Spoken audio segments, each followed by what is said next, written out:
very, very common misconceptions. I get to hear this a lot from within the industry, maybe from colleges.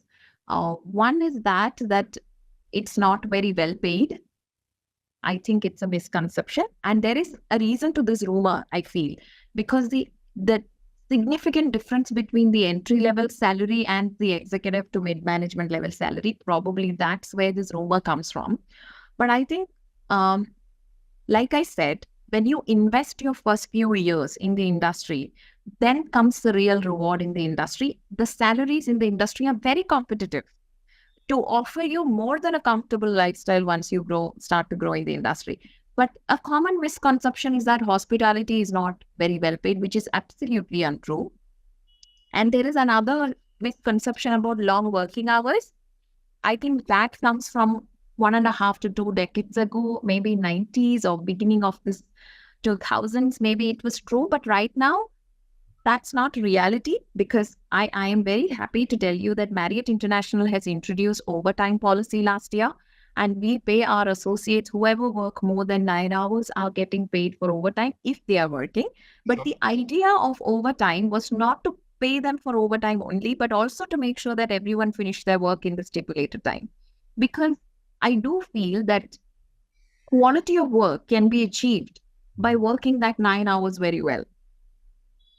And it doesn't necessarily have to be long. And especially when it comes to customer care is 24/7, 365 days. There is no doubt about it, be it hospitality or, airports or a police or a doctor. You look at any person who's supposed to be of service, you have to be available. But if you're choosing operations, then there is a chance that you may have extended hours, maybe 1 or 2 days a month.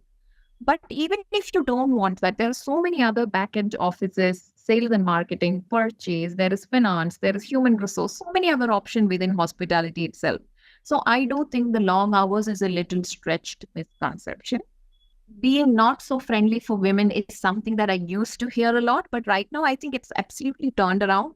Hospitality has welcomed women with open arms, and they say that women are more empathetic leaders. So we want more women in the industry, and I think that has turned around a lot. But that used to be something that I used to hear a lot. And like I said, 20 years ago, when I wanted to do this, there were a couple of people who very, very humorously made comments like, so you will become a cook, because they couldn't think beyond cooking in hospitality. There's so much more to do. But that has changed, and people understand the industry much better than they used to.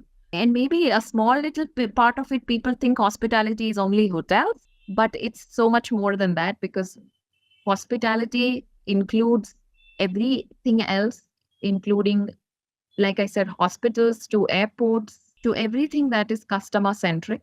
Hospitality, people are suitable and they get hired by even admin and facility management people, and even retail and banking, because there is a truth to hoteliers being well groomed and well disciplined.